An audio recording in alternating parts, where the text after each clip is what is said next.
Bonjour tout le monde, ravi de vous retrouver pour cette émission. Nous sommes le mercredi, le Bitcoin vaut 28 500 $, pas beaucoup de mouvements. L'Ether, on l'a vu hier, est plutôt en mauvaise posture, hein. Je vous invite à regarder l'émission si ce sujet vous intéresse. En revanche, le Binance Coin est sur un point de support plus qu'intéressant. Je vous dis l'émission d'hier, mais c'était peut-être celle d'avant-hier en fait, hein. Le temps passe vite. On va donc débuter cette émission avec 3 news et puis on enchaînera avec du coup le portefeuille fictif et les cryptos qui sont intéressantes dans ce portefeuille qu'on va bien sûr analyser. Je voulais juste avant de vous parler des 3 news, vous montrer ce classement que je vais regarder à chaque début d'émission désormais, qui montre les crypto-monnaies les plus recherchées sur ces 3 dernières heures. Alors comme hier, on a OVR en numéro 1, ensuite le classement change, on a toujours Uniswap dans cette liste, et puis on voit plus bas Arbitrum, Solana, des cryptos beaucoup plus capitalisés, donc ça va moins nous intéresser. Le but de regarder ce classement est de dénicher un peu des projets, voilà, des top 500, des top 800 comme OVR, qui restent assez longtemps, plusieurs jours d'affilée dans ce top 3, dans ce top 5 des cryptos les plus recherchés. Ça peut généralement signifier pourquoi pas un intérêt grandissant envers un projet qui peut se traduire par la suite par une hausse, mais il faut en parallèle bien sûr regarder le graphique de la crypto en question. Par exemple, CPRC, on voit qu'il a pris 135% sur 7 jours.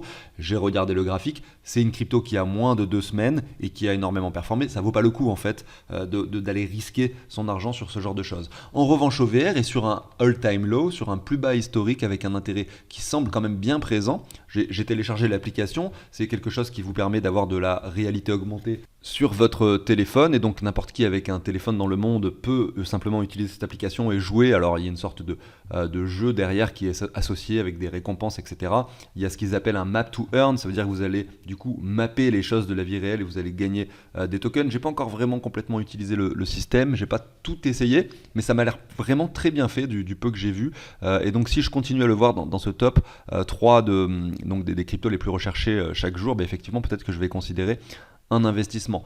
Mais son graphique est très moche. Voilà, son graphique est extrêmement moche. Vous l'avez ici à l'écran. Il est très bearish. Même si ça ralentit depuis janvier 2023, on voit qu'on est toujours sur un all-time low au niveau de OVR. Alors, je commence avec une news qui concerne XRP, même en réalité plus précisément l'ensemble de l'écosystème crypto, vous allez voir pourquoi. Donc c'est Roblox, un jeu vidéo qui n'a rien à voir avec la blockchain, je pense, à la base, qui intègre XRP comme système de paiement. Et donc ça, c'est assez extraordinaire parce que ce jeu, il a plus de 500 millions de téléchargements sur Google Play. C'est juste énorme, hein. Je ne sais pas si vous vous rendez compte, 500 millions, c'est vraiment énorme. Et il y a 200 millions de personnes actives sur le jeu, c'est-à-dire 3 fois la France en fait, hein, qui est de nombre de personnes qui jouent un peu tout le temps, tous les jours à ce jeu. Voilà, 4,4 en avis, donc ça a l'air d'être un bon jeu, a priori, que je ne connais pas, je dois l'admettre.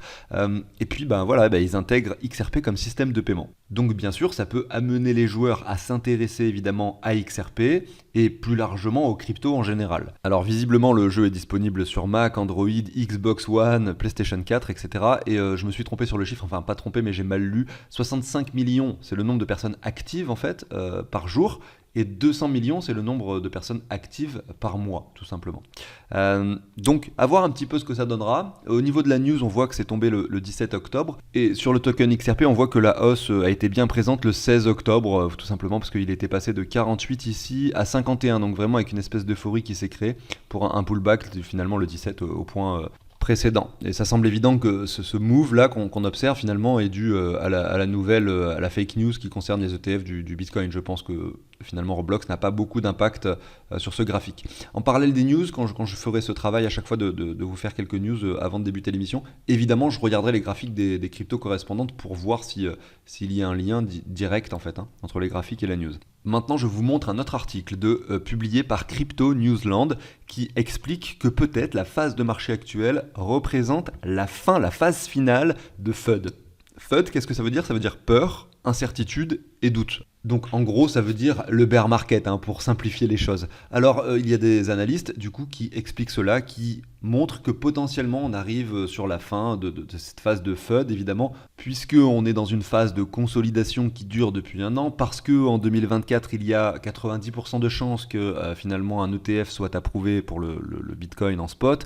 Et donc ces éléments-là, évidemment couplés avec le graphique du Bitcoin long terme que je vous mets sous les yeux, avec, vous voyez ici les différentes phases d'accumulation représentées par ces rectangles rouges, vous voyez que nous sommes sur la fin de cette phase d'accumulation, le halving approche, Et donc on peut s'attendre, je pense que cet article colle plutôt bien avec le graphique et la temporalité que l'on observe depuis 10 ans sur le Bitcoin, puisqu'il annonce un début de bull run en avril. En réalité, le mois d'avril 2024, c'est quoi? C'est le halving. Et qu'est-ce qui s'est passé au halving finalement de 2020? Et ben voilà, le Bitcoin est passé de 10 000 à 69 000. Qu'est-ce qui s'est passé au halving après le halving de 2016? Le Bitcoin est passé de 700 à 20 000 dollars, tout simplement. Est-ce qu'on va faire pareil? On n'en sait rien.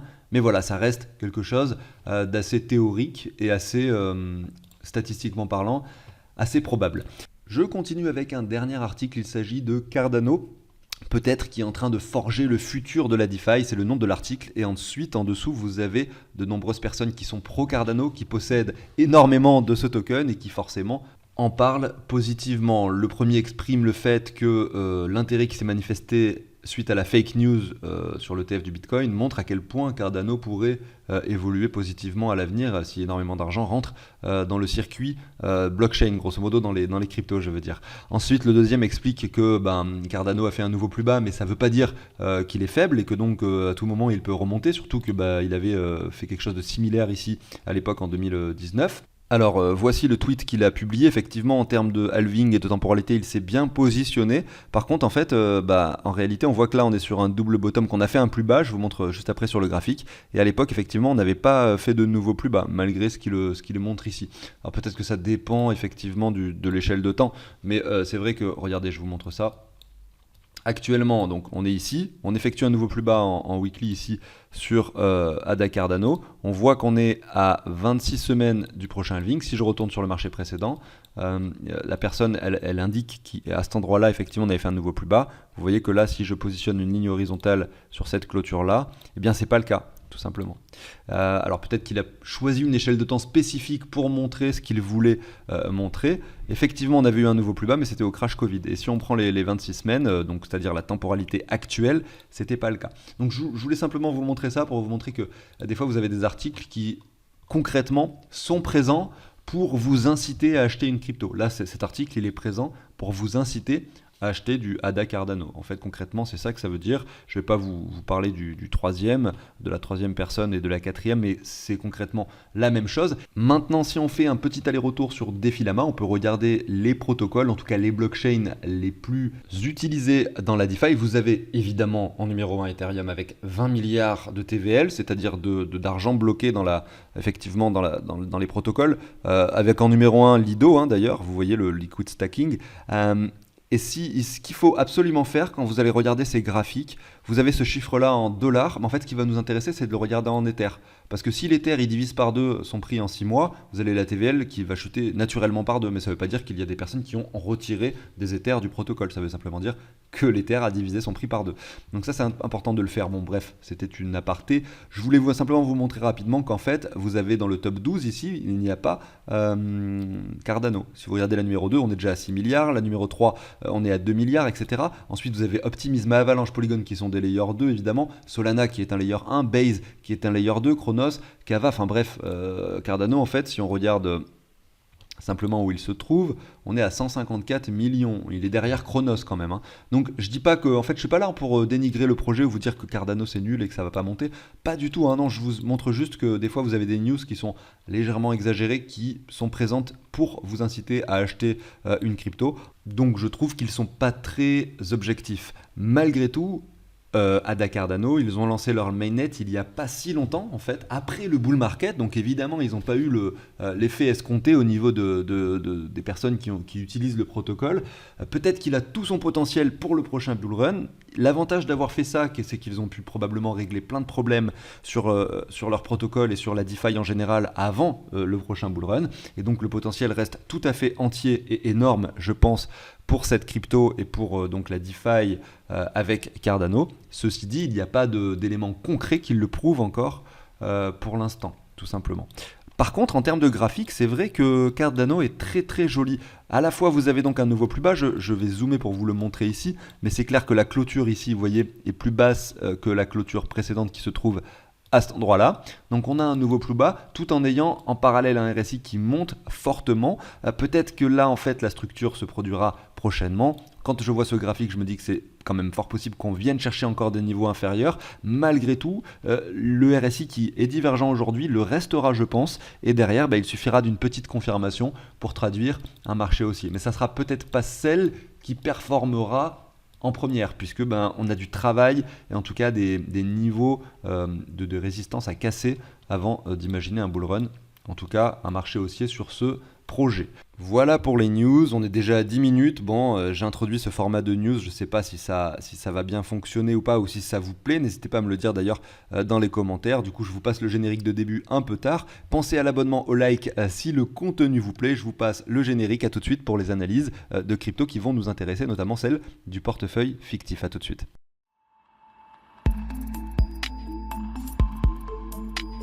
Avant de débuter, sache que si tu cherches quelque chose pour savoir où tu en es dans les cryptos, si tu as plein de plateformes, de l'argent réparti sur plein de choses différentes et que tu veux un outil adaptable sur téléphone, tablette, sur un cloud, voilà, très facile à utiliser, qui récupère en plus le prix des crypto-monnaies en temps réel, tu marques Bitcoin, tu as le prix direct qui s'affiche, etc.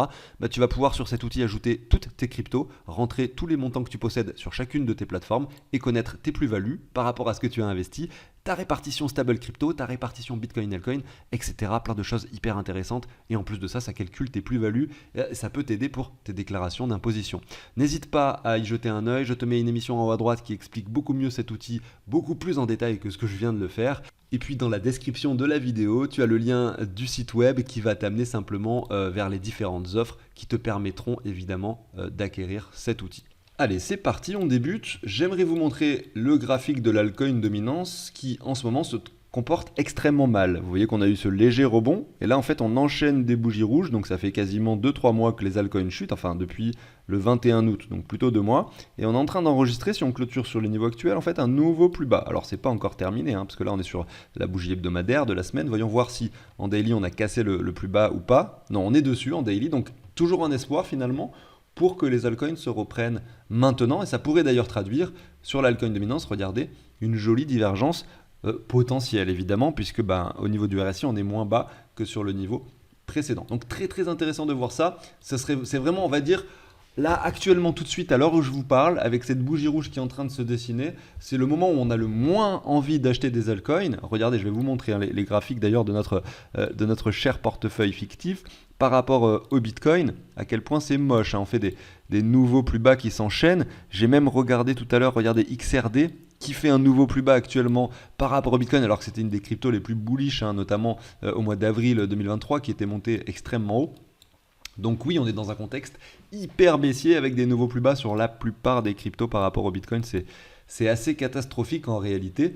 Et en fait, moi, ce que je me dis, c'est qu'actuellement, on est peut-être, et évidemment, je dis ça, je prends des pincettes en disant ça, c'est qu'on est peut-être sur le point bas ultime là. C'est-à-dire que là, regardez, on est en train d'enregistrer, pourquoi pas un double bottom assez précis, on a cassé légèrement. Au niveau du RSI, il va falloir quand même pousser extrêmement bas ici pour qu'on fasse un nouveau plus bas. Donc il y a quand même de fortes chances pour qu'on ait cette divergence qui se dessine. Maintenant, est-ce qu'elle va être confirmée? Ça, j'en sais rien. Mais c'est vrai que beaucoup d'éléments sont réunis aujourd'hui pour nous inciter à penser que ça peut être très intéressant d'aller mettre de l'argent dans les altcoins, en tout cas d'acheter des altcoins avec du Bitcoin dès aujourd'hui. Et c'est ce qu'on va faire justement avec notre portefeuille fictif qui est composé encore de 13% de Bitcoin. On va passer, je pense, on va faire un gros coup, on va passer à 9-8 parce que là j'ai envie de tenter un coup, j'allais dire un coup de poker mais c'est pas vraiment le cas parce que je vais quand même garder 8-9% de Bitcoin. Donc si le Bitcoin domine encore les mois prochains, on en profitera grâce au peu de Bitcoin que l'on possède.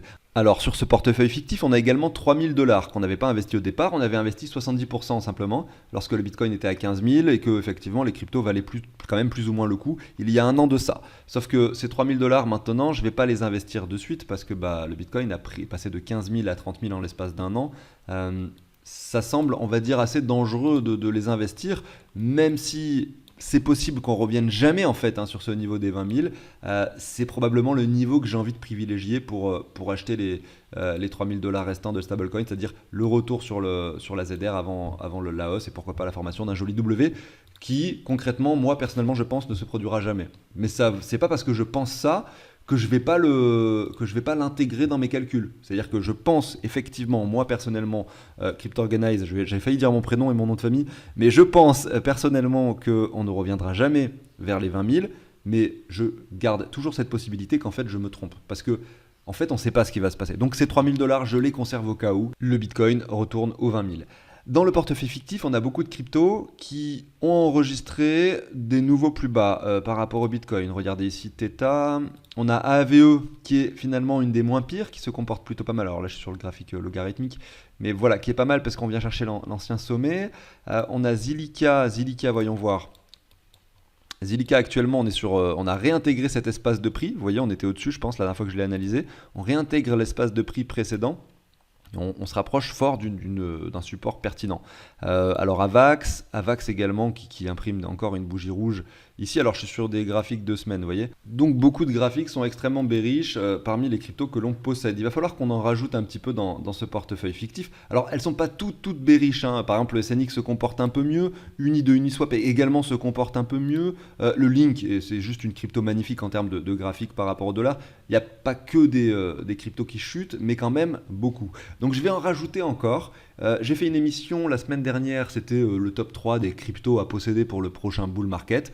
Voilà, dans ce top 3, vous avez FXS, QNT. Je sais qu'il y a plein de personnes qui ne sont pas du tout d'accord avec ces choix, au vu le nombre de personnes qui se sont désabonnées à la chaîne suite à la vue de cette émission. Mais je m'en fiche, en fait, moi, ce que j'observe, c'est des graphiques qui sont intéressants. Vous avez vu tous les graphiques que je vous ai montrés par rapport au dollar. Maintenant, je vous remontre celui de FXS pour que vous puissiez comprendre ce que je veux dire. On a un graphique FXS qui est plus que résilient, plus que joli par rapport au dollar, puisqu'il n'a pas fait de nouveau plus bas depuis le mois de juin 2022. Et il y a peu de projets, peu de cryptos qui peuvent se vanter finalement de cela. Par rapport au Bitcoin, on va voir également ce que ça donne. En plus de ça, hein, je précise que par rapport au dollar, FXS a eu une poussée fabuleuse au mois de janvier, puisqu'il est passé de 4 à 14 dollars, vous voyez, au mois de janvier, pour retracer par la suite. Donc c'est quand même assez extraordinaire cette résilience, et en plus de ça, cet intérêt qui a pu être démontré par ce projet. Aujourd'hui, on revient assez bas, donc c'est pourquoi pas intéressant. Et par rapport au Bitcoin, on est très proche de cette ligne de support. Il y a fortes chances pour qu'on vienne la chercher. Bon voilà, mais mettre un palier d'achat dès maintenant, ça semble pas du tout irraisonnable pour FXS. La deuxième crypto qu'on va acheter effectivement aujourd'hui, ça va être IMX. IMX par rapport au Bitcoin, on est en tendance baissière, je vous l'admets, mais on est sur un canal très parallèle et on est concrètement sur le bas de ce canal actuellement. Et en plus, c'est très précis, encore plus que la semaine dernière lorsque je l'ai analysé. Donc ça sera parfait pour l'acheter avec du Bitcoin. IMX par rapport au dollar, je vous le montre également. Elle fait partie des cryptos qui, évidemment, n'ont pas fait de nouveau plus bas depuis décembre 2022. Et donc possède un graphique extrêmement sympathique. Après on avait QNT, alors je sais pas, je vous le repasse rapidement, voilà, la résilience est juste extraordinaire. On avait touché ici au mois de mai 2022 les 45 dollars pour ensuite sur le sommet toucher les 223 et aujourd'hui se retrouver à 86. Elle est presque trop haute en fait pour investir, celle-là, elle est presque trop résiliente, hein. C'est ce qui me fait douter en fait presque sur ce graphique de QNT. Donc ce que je vais faire moi aujourd'hui, c'est qu'on va faire simple. On a 13% de Bitcoin, on va en convertir 3% en Binance Coin et on va en convertir 1% en IMX et 1% en FXS. Alors là vous allez me dire mais je comprends pas, tu me parles de FXS et de IMX et là d'un coup tu me dis je convertis 3% en Binance Coin. Bon bah si vous avez vu mon émission d'avant-hier, souvent je fais des rapports hein, effectivement entre les émissions, mais l'émission d'avant-hier, on a vu que le Binance Coin en termes de graphique était vraiment fabuleux. Maintenant peut-être que c'est une erreur d'investir dedans, j'en sais rien, mais c'est clair et net que là on a un point de support très intéressant. On avait un énorme palier d'achat ici sur le BNB, on en a un autre énorme, encore plus énorme a priori si on n'est pas trop bête, on essaye de mettre des paliers de plus importants au fur et à mesure que ça chute. Donc évidemment que là tout de suite le Binance Coin pour moi est très intéressant. Là vous l'avez par rapport au Bitcoin et maintenant si vous le regardez par rapport au dollar, on est également sur un point de support plus que pertinent aujourd'hui, notamment je parle des 200 dollars, même si aujourd'hui on est un peu plus haut, aux 213 dollars. Allez, c'est parti, on va procéder aux achats ensemble. Et juste avant, je voulais préciser une chose. Vous avez peut-être une question en tête, en tout cas si vous ne l'avez pas, je la pose à votre place. Pourquoi CryptOrganize, est-ce que tu ne vas pas investir en fait ces 3000 dollars dans les altcoins, sachant que le Bitcoin lui a fait x2 et que les altcoins se comportent super mal en ce moment? Je vais répondre très simplement à cette question. C'est que tout à l'heure, en fait, je vous ai dit que ces dollars-là, je les investirai que si le Bitcoin retourne aux 20 000. Si le Bitcoin retourne aux 20 000, ça veut dire qu'il perd 30 ou 40% de sa valeur actuelle, et donc ça veut dire que les altcoins vont prendre extrêmement cher. Ça va être très violent si ça arrive. Très violent dans le sens où les altcoins vont perdre beaucoup de valeur par rapport au dollar, même si l'altcoin de Binance monte légèrement, voilà, parce que l'Ether, admettons, se comporte mieux que le Bitcoin pendant cette phase de baisse, eh bien, les altcoins vont chuter par rapport au dollar. Et donc, même si aujourd'hui j'investis avec mes dollars dans les altcoins, si le scénario bearish se manifeste actuellement, eh bien oui, je perds quand même dans le calcul. Donc je préfère les conserver vraiment pour ce niveau des 20 000 si jamais il devait arriver. Même si vous avez compris que moi, effectivement, je ne crois pas en ce scénario où le Bitcoin reviendrait aux 20 000. Je le garde en tête et je le garde en possibilité. Tout simplement. Donc ici, le portefeuille vaut 11 000 dollars. Par conséquent, on va dire que 1%, enfin c'est logique, 1% du portefeuille, c'est 110 dollars. Je vais transformer 330 dollars de Bitcoin en Binance Coin, 110 en IMX et 110 en FXS, et je le fais en off tout de suite. Voilà, c'est fait. On a donc 8% de Bitcoin, maintenant 7% d'Ether et donc bien les 1% de IMX et de FXS, mais surtout on observe que le montant du portefeuille est le même, donc à 3 dollars près, je ne me suis pas trompé. Alors juste pour rappel, très bientôt il va y avoir la nouvelle version du tableau qui sortira. J'ai pas beaucoup de temps en ce moment, je fais des travaux chez moi, donc j'ai pas pu trop travailler et la finaliser, mais grosso modo il y aura ça en plus, finalement une page en plus. Vous allez pouvoir entrer chaque transaction une à une et vous allez voir les performances par crypto. Donc vous allez savoir exactement en fait votre pourcentage de gains et de pertes. Donc en temps réel, là je le rappelle, les chiffres qui sont inscrits s'actualisent chaque heure. Il y a un programme informatique pour ça. En temps réel, vous allez connaître vos pourcentages de gains ou de pertes par rapport à votre prix moyen d'achat. Et voilà, l'idée ensuite c'est d'automatiser un peu les choses, que vous n'ayez plus forcément besoin de rentrer les quantités par plateforme, mais en même temps certains voudront pas forcément mettre les transactions, donc voudront rentrer les quantités. Bon bref, beaucoup de choses que je dois gérer qui sont assez complexes avant de vous le proposer, mais quand il sera disponible, vous l'obtiendrez dans votre boîte mail directement. Et si vous ne l'avez pas, s'il y a un problème, vous me contactez, je vous l'envoie bien sûr. Ceci étant dit, je vous souhaite une excellente journée, j'espère que cette émission vous a plu comme d'habitude. Si c'est le cas, n'oubliez pas le petit pouce bleu, ça fait toujours plaisir. Moi je vous retrouve demain pour une nouvelle émission. Ciao tout le monde, à très bientôt.